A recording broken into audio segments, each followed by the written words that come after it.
Mark Zuckerberg owns 366.87 million shares of Meta.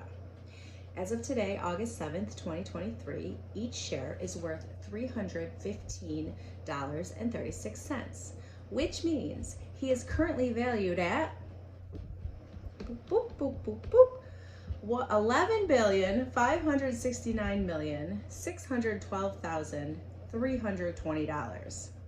Well, let's just call it 11 billion. Thanks to an IRS leak in 2020, we also know that he pays himself the ridiculously low salary of $1. Now, this is an oversimplification, but the long and the short of it is this. One of these two numbers is subject to income tax and one is not. And spoiler alert, the 11 billion is the number that's not. So, wouldn't it be great if we all had the opportunity to just claim an insignificant number to pay on our income tax while also blatantly increasing our personal wealth and revealing that to our stockholders? If only, right? Well, the good news is if you are a small business owner, you do have the opportunity to take advantage of some of the tactics that the wealthiest Americans utilize all the time. And it's completely legal.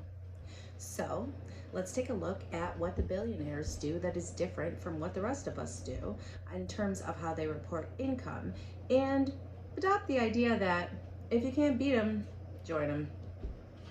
So hi there, my name is Erin Morrow. I am a business student at Roberts Wesleyan. I also have 15 years of experience running small businesses, and I am currently studying to be a financial planner. So that is why this video is so focused on wealth management for small business owners. That's my background. It's what I'm familiar with. If you're not a small business owner though, there's some good stuff here too, so stay tuned. I'm going to talk about the difference between income and wealth and explain the short-term mistakes that small business owners make that can affect their future earnings.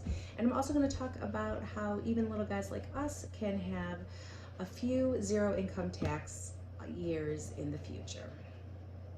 The three primary sources that I used to gather this information were the Wall Street Journal, ProPublica.org, and believe it or not, an article from Teen Vogue. It's called Billionaires Barely Pay Taxes. You can find it with a quick Google search, and it's a great read. It's really easy to understand. They cover a lot of information there in a digestible way. So, moving on. If you were lucky enough to catch my last video, we learned that our federal tax code is set up to prioritize large businesses over small businesses. And that is primarily because of the perception that small business owners evade taxes and large business owners pay taxes. Which, you know, if I owed $0 like Elon Musk did in 2018, or Jeff Bezos did in 2007 and 2011, I wouldn't evade them either. In 2011, Bezos actually received a $4,000 credit. Now, the reason I explain this is because I really want to drive home the difference between an income or a salary versus wealth. And these people and numbers are names that we are familiar with, right? So if we hear so-and-so is valued at such and such an amount, this discussion is taking place in terms of worth, not salary. And that's something that I'm thinking that the audience is familiar with. Next, I'm going to explain why many small business owners do the exact opposite of what the people with the most wealth do. So here's the scenario. You've got a business to run and you're busy. You don't have tax attorneys to help you find every loophole. Now it's the end of the year. You itemize your expenses and maybe you underreport the actual gross income, shave a little off the top. Some of it came in cash. It didn't all go through a bank account. Set it aside for a rainy day, and that's how you might choose to minimize your tax liability. So there's two problems with this, right? First of all, you lied. And the government suspects that that's exactly what you're going to do, which is why you might be at a slightly higher chance of getting an audit. Because of that potential audit, you can't let that money surface in ways that would in any way benefit. You can't even put it in a bank account to earn some basic interest, let alone include it in some kind of investment portfolio.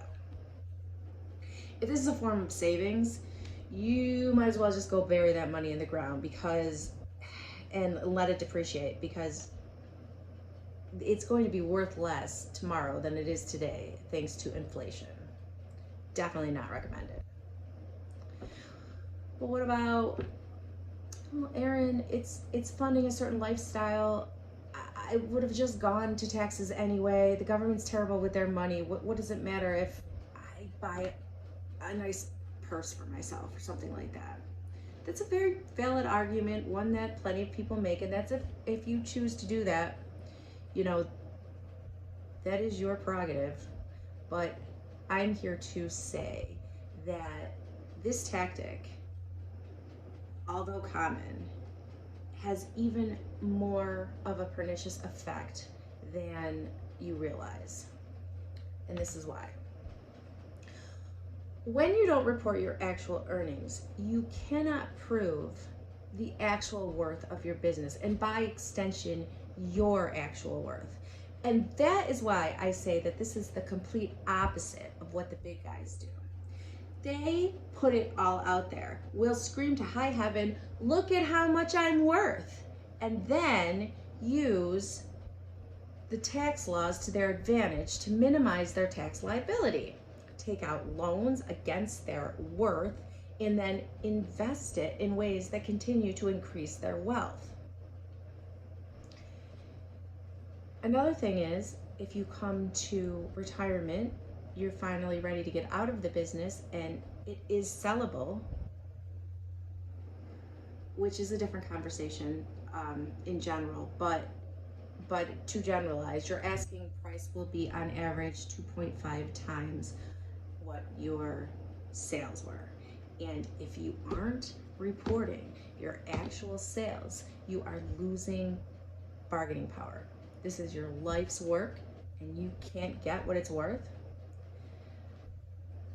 The other option, well, let me just tell this buyer that I might not be that trustworthy because I didn't completely report my taxes correctly. So those are the real concerns with undervaluing your earning on a tax return, harming your future chance of sale, and an underestimation of your current worth.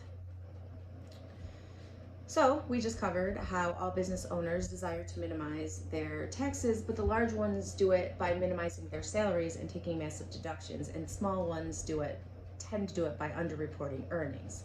So the goal is the same, minimize your tax liability, but the impact on personal wealth is markedly different. And now I'm going to discuss what regular folks like us can use some of the tactics employed by high-wage individuals. Clearly, Zuckerberg doesn't live on $1 a year. If you have $11 billion of worth, you can get a loan for $20 million for a house tomorrow, right? So that's not something the average Joe has access to. But he also makes millions from stock dividends and claiming various expenses. And I think that that's something that small business owners are actually quite familiar with. And that's a major advantage over a typical salary earner.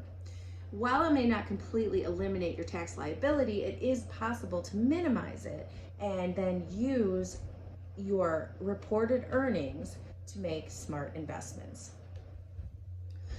For example, since 2007, there has been a 0% tax rate on capital gains at a certain limit. We always associate capital gains with high taxes. I think it's one of the penalties in the game Monopoly. But in 2023, if you're a retired couple and you earn a taxable income of $89,250, so that's after all of your deductions, you come in under $89,250, Any part that was generated from investments has a tax rate of 0%. You work with numbers all the time. This is definitely an important conversation to have with a financial planner.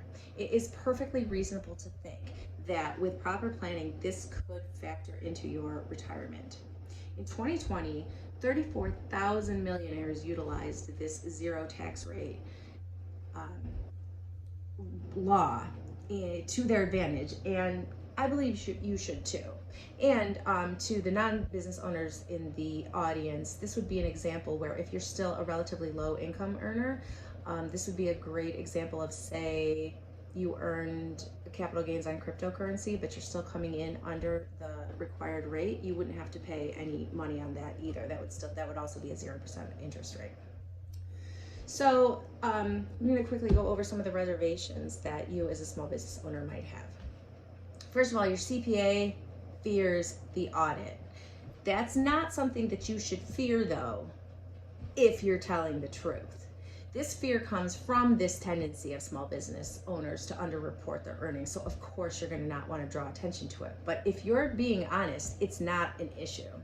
It's more work for them, but that's not your problem. The other thing would be just the extra expense that you would incur, but this is where I would say that the reward definitely outweighs that expense. Also, it's the legal way and it's the wealthy way. So in confusion, this was a lot of information. I tried to get it through quickly, but I'm basically here to say that if you're a small business owner, don't bury your money in the ground. It is far better to work with a financial professional and then report your actual income so that you are reporting your actual worth. Act like the big guys instead of one of the small ones. You have many tools at your disposal that you are probably not using, and you should be using those tools to turn your hard work into future wealth, which Bezos, Musk, and Zuckerberg have all taught us aren't always taxed.